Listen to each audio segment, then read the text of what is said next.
Thank you everyone for joining us.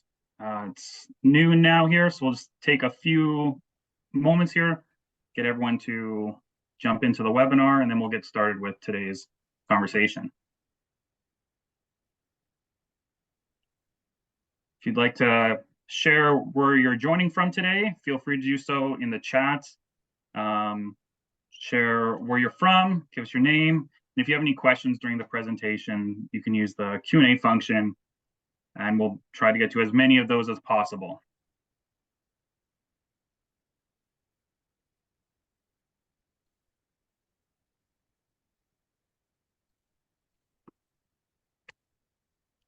So Kisuk Kits, welcome everyone.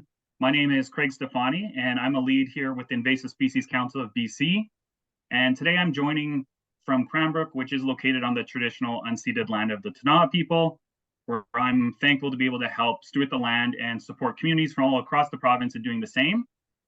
As a provincial organization, ICB also acknowledges the territories of the Indigenous people from across BC, where we all live and work to maintain healthy ecosystems for all.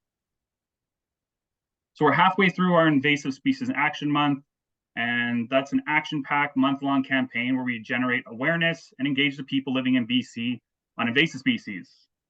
For this year, we wanted to focus on the 4 different themes built around behavior change programming. So that's helping to target the people's hobbies as well as their habits. This week, we actually have a double feature, but both surround outdoor recreating. Our Buy Local, Burn Local program focuses on the impacts of moving firewood, and the Play Clean Go program provides best practices for outdoor enthusiasts. So as outdoor adventurers, we can unintentionally spread invasive species. This can be out on a trail, maybe you brush up against a plant, and then now you accidentally gain some hitchhikers on your clothing, gear, or even your pets. And it's simple to understand then how we can bring these uninvited guests home and silently spread invasive species to our next adventure. So it's very important to be aware while you're out in nature, and our speaker today will help us explore the significance of responsible outdoor recreation and its crucial role in stewarding natural spaces. Please allow me to introduce Louise Pedersen. Louise has been the Executive Director of the Outdoor Recreational Council of BC since 2019, and she holds a Master of Science in Natural Resource Management and a postgraduate diploma in Public Relations. She has a long resume in philanthropic and communications fields for nature organizations in both Canada and the UK. And she lives in Revelstoke, where she's an avid outdoor enthusiast. In her spare time, you'll find her trail running, Nordic skiing, gravel biking, or just visiting the farmer's market with her daughters. It's my pleasure to welcome Louise as our speaker today. Thank you so much, Craig. So as Craig said, I'm joining you from Revelstoke, which is the traditional territories of the Secwepemc, the Ktunaxa, the Silks, and the Ktunaxa people, and I feel very fortunate to be living here in this beautiful part of the province. So yeah, excited to be speaking to you today. As I said to Craig, I won't really talk a whole lot about invasive species, so I'll kind of keep it fairly general. And it is very relevant, like this topic that we're going to be talking about today. I attended a conference last week. It was on responsible outdoor recreation, and here in Revelstoke, actually organized by the Columbia Mountains Institute. So there's a lot of appetite to learn more and do what's right, and also to try and understand, how we can get better at educating the recreation community. So as we all know, more people are recreating outdoors than ever before. Provincially and globally, we're facing several serious and compounding issues: habitat loss, environmental degradation, climate change. And in spite of the provincial government allocating billions of dollars to help on all different fronts, including historic investments in outdoor recreation infrastructure, there's never going to be enough. And this is really where stewardship comes in, and that's what we're talking about today. So before kind of getting into the real part of my presentation, I'm going to just walk you a little bit through who we are. So the Outdoor Recreation Council of British Columbia is a nonprofit society of organizational members, including organizations such as Backcountry Horsemen of BC, the Four Wheel Drive Association, IMBA, or the International Mountain Bikers Association of Canada. Really anything under the sun that's got something to do with the organized outdoor recreations of clubs and associations. We are the only provincial organization in BC that represent pretty much all the different outdoor recreation user groups. We voice the interests and the concerns of this sector to government and to industry as well. We advocate for access and funding. We build capacity within the outdoor recreation sector. At the moment, we've got more than 70 provincial and regional member organizations that are active members, and that adds up to at least 100,000 individuals. But I think it's probably like a lot more. It's been quite a while since we've assessed what that number is. So what we do, as I said, we advocate for and facilitate access to public lands and waters for outdoor recreation. We often meet with ministers and senior bureaucrats, and we lead community engagement campaigns that reach decision makers. We also educate on the safe and responsible use of the outdoors through programs that promote safety and sound outdoor ethics. And we organize conferences, webinars like this, and workshops, and share best practices. And just a little bit about some programs and events. Responsible recreation is an ongoing program that we have. Building good relations with Indigenous people is another key priority area. BC Trails Day and BC Rivers Day, those are initiatives that we have launched and that are annual initiatives. And then for our members, we do this monthly roundtable where we bring everybody together. And we just do that remotely because we all spread all across the province. And just very quickly, some of the projects that we were working on: more funding for outdoor recreation. So this year I can say that we were partially successful. At least we got more funding for BC Parks, recreation sites and trails. We managed to get a new endowment for the Outdoor Recreation Fund, which is a big success. But actually, I think I'll just kind of go through this very quickly, and I don't think this is super relevant. So let's talk about why the things that we actually here to talk about. I'll just kind of go through my notes. So when you think about your favorite outdoor activity before heading out, you probably think about what you'll be doing. You might be trying out a new trail. You might want to try and reach a new goal, such as the Golden Ultra, or just enjoy being outside. And you're hopefully also thinking about how you can prepare yourself to stay safe by reading a map, looking at the weather forecast, leaving a trip plan, wearing safety gear such as a helmet if you're out horse riding or riding a bike, or climbing. When we at the Outdoor Recreation Council talk about outdoor recreation and encourage people to have fun and be safe, we often use the term responsible recreation. And it's so important that it's always been part of our mission statement, which is to advocate for access to and promote the responsible use of BC's outdoors for public recreation. So what do we mean when we talk about recreating responsibly? And doesn't that mean that we are taking the fun out of being outside? Not at all. We actually believe that you should have fun outside, but we also want everybody who engages in outdoor recreation to be safe. And we believe that a big part of outdoor recreation is that we all have a responsibility to kind of conduct ourselves individually and as a group in a sustainable way.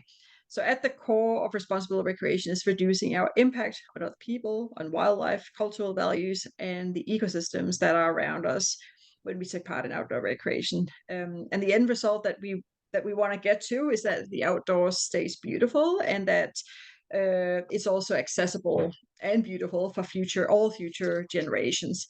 And I just want to just kind of share this quote that I came across yesterday. I think it was in somebody's email signature, and I thought it was so beautiful and very relevant here. It's by the acclaimed author and storyteller Richard Wagamis, who unfortunately passed away a few years ago. It's called All My Relations. Some of you might have seen this already. I've been considering the phrase all my relations for some time now. It's hugely important. It's our saving grace in the end. It points to the truth that we're all related, that we're all connected, that we all belong to each other. The most important word is all, not just those who look like me, sing like me, dance like me, speak like me, pray like me, or behave like me. All my relations. That means that every person just that it means every rock, mineral, blade of grass, and creature will live because everything else does. And I think that is, that's a good sentiment to kind of dive into this presentation with. We really need to not only think about ourselves, but we want to kind of keep everybody else and everything else healthy and safe as well. So I actually want to kind of dive into leave no trace, which some of you might be very familiar with, or maybe only a little bit familiar with. There are many ways that we can reduce our impact outdoors, and one of the best and maybe most well known codes of conduct is the leave no trace principles. These are guidelines that provide an easily understood framework of minimum impact practices for anybody who visits the outdoors. Although it's developed for the backcountry, so those areas that are out there, the principles can also be applied to city parks and any other any activity and setting. And it is important to kind of point out that in addition to leave no trace, there are many other guidelines for different types of activities, such as tread lightly, which is sort of designed with the motorized sector in mind. And then there are those that kind of focus on other aspects of responsible recreation, such as safety. And you got Adventure Smart BC, who that does a great job at communicating those. And then you've got, I know that the Invasive Species Council has got its own codes of conduct as well. Leave no trace, which is the one that I will spend most of my time talking about, has got 7 principles, and I'll just kind of go through those. So the first principle is to plan ahead and prepare. We know that if you are poorly prepared, you will most likely run into problems. And the lack of research is really what will kind of get us into these tricky situations, and which might force us to kind of make poor choices if we get hungry, if we are wet, if we are cold. So planning ahead, that includes doing some research on on where we're going and what we need to pack, what we need to kind of bring in order to have a good experience. So it is really important that we know the regulations of the area that we wish to visit, and special concerns for the area. And that could also be to just know about, what about wildfires? Actually, right now, that is really shifting very rapidly. We're seeing more and more um, um, restrictions on what we can do, and we might very well kind of start to kind of see some even campfire bans in some parts of the province. We also want to prepare for extreme weather, hazards, emergencies.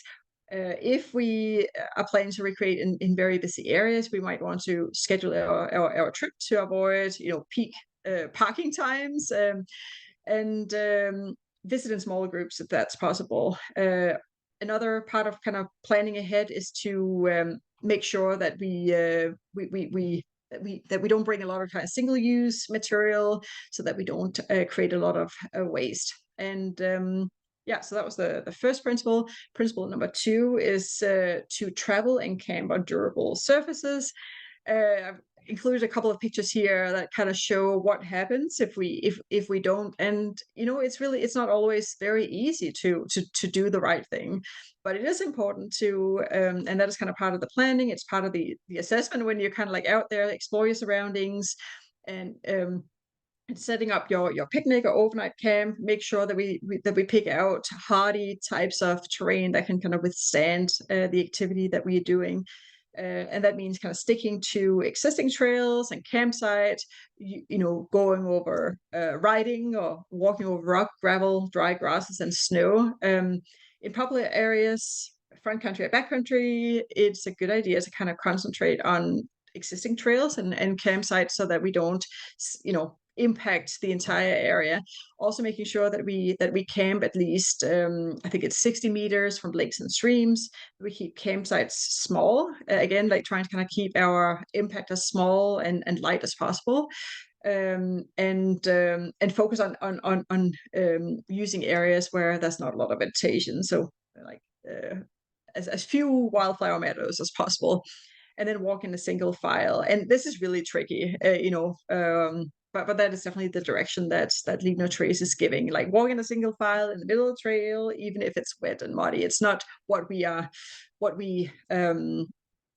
so like instinctive would do, and that is why we see a lot of trail braiding and broadening of the tread in pristine areas. So especially in you're also up in the alpine, it's important to disperse use to prevent the creation of campsites and trails. Like so we really we don't want to see any impact at the end of the day, instead of kind of creating those sites. We also want to avoid places where impact are just beginning by visiting other areas.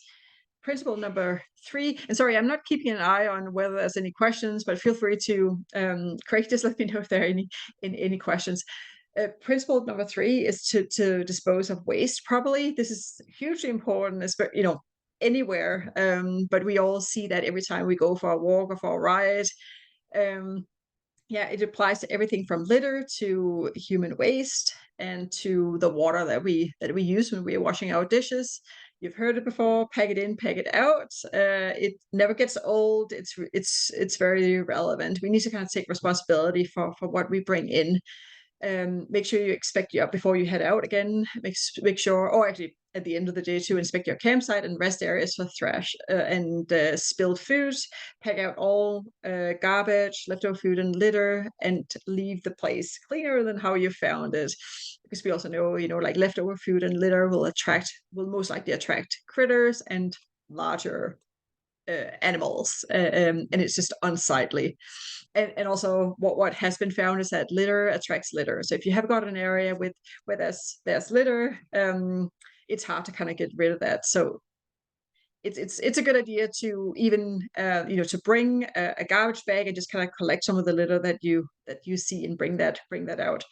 It's also important to think about what you're going to be doing about the solid human waste, by depositing that in cat holes that are dug 15 to 20 centimeters deep, and these 60 meters from water or from the campsite or trails, and cover and disguise the cat hole when finished. There are some areas where you've got a lot of humans that are using it, and it's not super practical. But we know that BC's recreation agencies have got more funding this year, and we're definitely hoping to kind of see more and more washrooms, because that we all need to go to the washroom. Making sure that you pack out toilet paper and hygiene products. Sorry, if you don't have like a toilet available, and make sure that when you wash yourself and dishes, carry the water away from streams and lakes. I mean, don't just kind of put it into that, because again, think about you might not be the only person kind of doing that. There's going to be significant impact if you got hundreds of thousands of people kind of doing this every year. And again, that stream or lake there might be other campsites along that too. Scatter strained dishwater. Principle number 4: leave what you find. We've all heard this before. Take only pictures, leave only footprints, and that is really important. We want to make sure that we don't we can look at, but probably not touch cultural or historic structures or artifacts. Leave rocks. I know, I've got kids, they love to kind of collect rocks, but again, think about, what happened if everybody did that, if we all took rocks and plants and other natural objects home. Let's just leave them, take pictures of them. Don't build structures, furniture to make yourself more comfortable, or dig trenches, and avoid introducing or transporting non-native species. And we can do that, and actually Craig can kind of tell you a lot more about that. But yeah, cleaning boot soles, hooves, tires, kayak hulls, bike tires between trips is really important as well. Principle 5, we're kind of getting there. Principle 5 is minimizing campfire impact, and that is very relevant right now. A lot of us, when we think about camping and being outside, we think about, campfires, s'mores, it's delicious, it's just kind of part of the experience, but they do have a huge impact, in particular in the alpine or in other kind of sensitive habitats. It is better to just use a lightweight stove for cooking and using like a lantern for light. During the summer, often like we don't really need it for heat. So definitely like think about that. Think about whether it is necessary. And in we're not always allowed to as well. We'll have to kind of see what the summer or spring brings. So where fires are permitted, try and use what's already there, fire rings or fire pans. Keep fire small and don't start cutting down branches. Just use sticks that are already on the ground that can be broken by hand. Means that they're dry. Burn all wood and coals to ash. Put out campfires completely and scatter cool ashes. That is really important. Like a lot of campfires are kind of started because they were never probably extinguished, and they're very sneaky. So make sure that the coals are cold to touch, and don't bring firewood home. I believe this is also this is also relevant to all of you who care about invasive species, because really it can introduce new pests and diseases into new areas. And buy from a local source or gather it responsible where allowed. Principle 6 is to respect wildlife. It is amazing to kind of get up and close, well, not too close, but with wildlife. But it is very, very detrimental to these animals because they change their behaviors. They might start to kind of see you as a food source. Yes, wildlife are called wildlife because they're supposed to be wild. So let's make sure that we keep a distance. We observe them from a distance. We use binoculars and don't follow or approach them. Bears, orcas, any sort of wildlife. We don't want to habituate them to humans. We never want to feed them through our own will or by leaving food behind. So that's why, we definitely want to make sure that we store our food and litter securely. Also making sure that we control our pets, sorry, at all times, or that we leave them at home, because we know that that pets have especially pets that are not on leash can greatly disturb wildlife. And then making sure that we're sensitive to like the habits of wildlife during sensitive times, mating, nesting, raising young, or in the winter. And think about the time of the day too, where you're out and about. Dusk and dawn are really critical time for a lot of animals, including cougars and bears. We don't want to have any conflicts, and ideally, we want to try and avoid encounters. Principle number 7. So this is the last one. Making sure that we considerate of other visitors. Treat others the way that you would like to be treated. It does apply to outdoor recreation as well. Making sure that that we're respectful. Everybody. We all want to kind of enjoy the outdoors. We have slightly different ways of kind of doing it.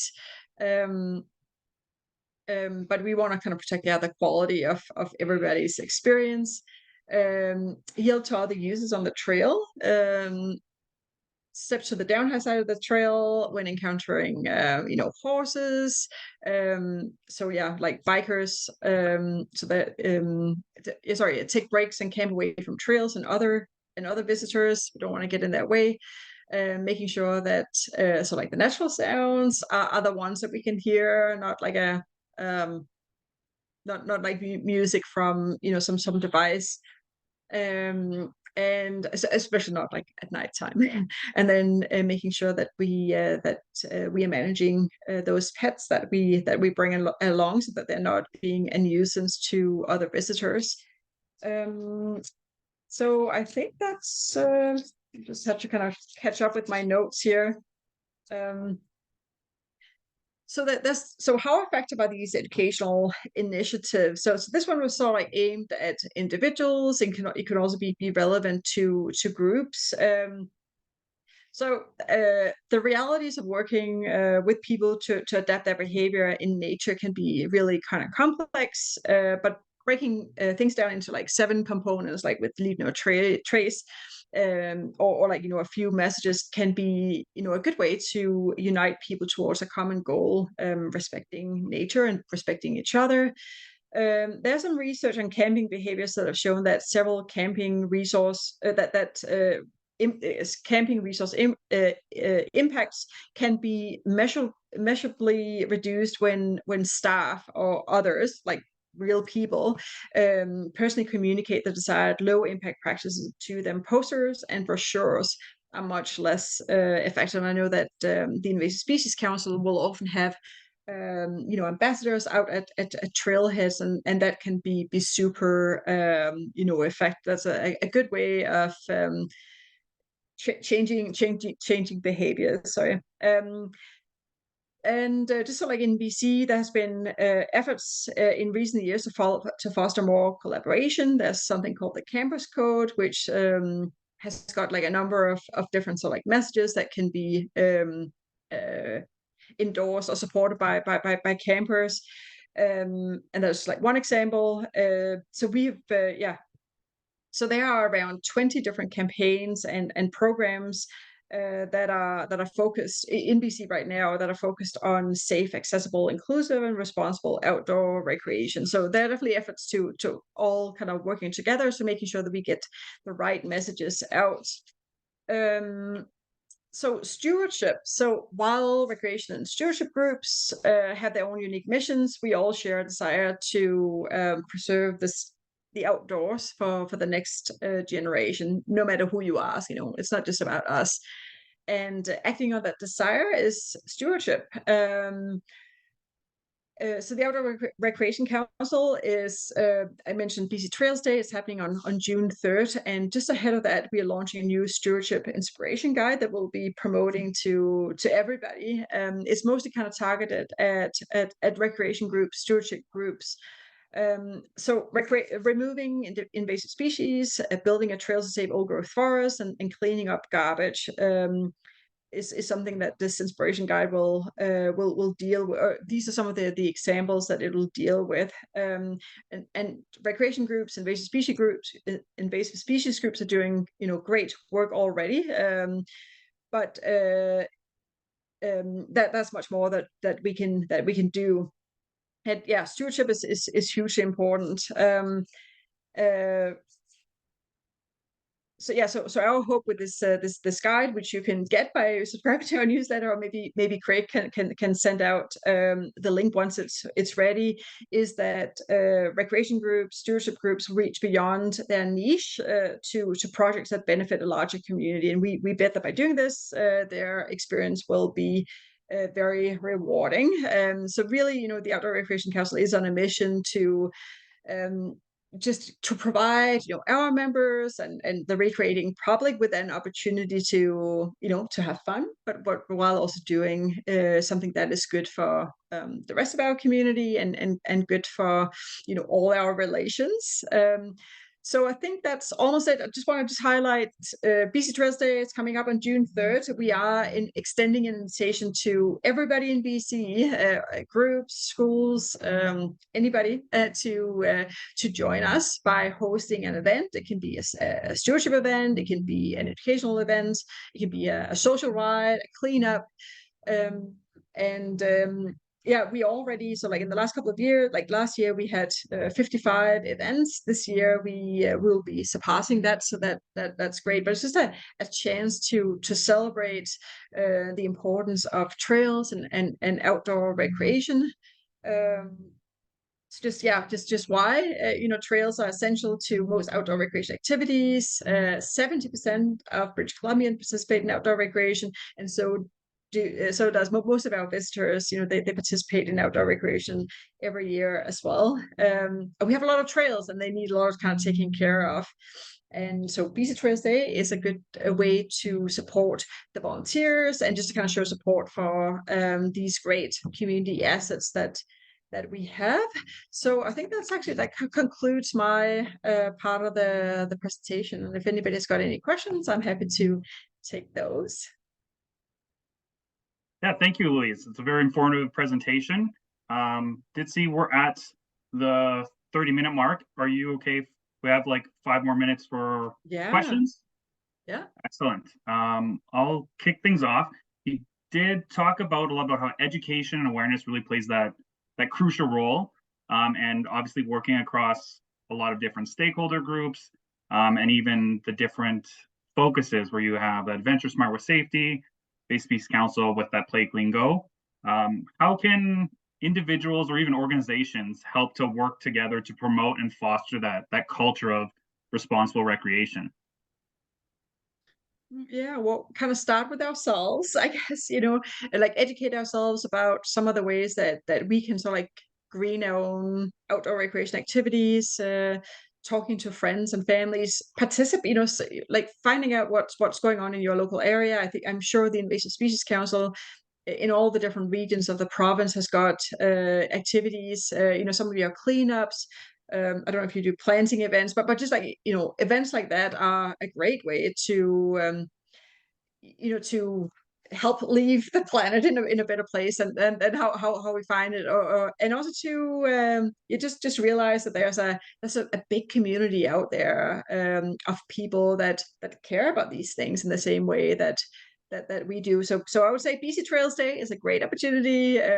We've got all the events listed on our website, orcbc.ca, and I know that there are at least a few that are led or co-hosted by invasive species councils in different parts of the province. Yeah, so it sounds like it's really a lot of that enjoying your own passion for that, Yeah. like you have that protection there, and then with your stewarding guide as well, it talks about that. Then it's like connecting your passion with other people's passions, and then you can see how Mhm. that all interacts. Then, um, is there any key challenges that you think right now comes up with practicing responsible recreation that you're hearing like feedback from?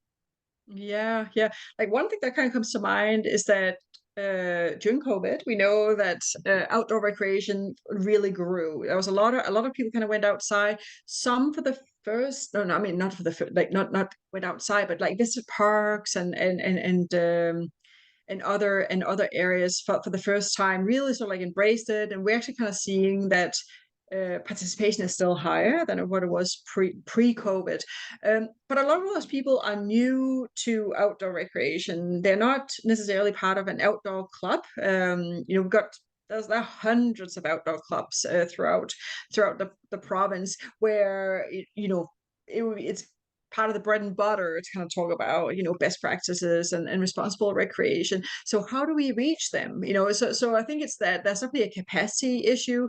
Also, as I mentioned, there are now efforts for all of us, like in the Species Council of BC, the Outdoor Recreation Council, Adventure Smart, all those groups to kind of to collaborate and learn from each other. But yeah, I don't think we still haven't figured out like how do we reach all those people that are not members of our organizations. What sort of media do like how do they consume information about when they're planning a trip, where do they go? So those are some of the things that we need to kind of figure out. But I think by kind of, there are these collaborations, and I think they are being strengthened.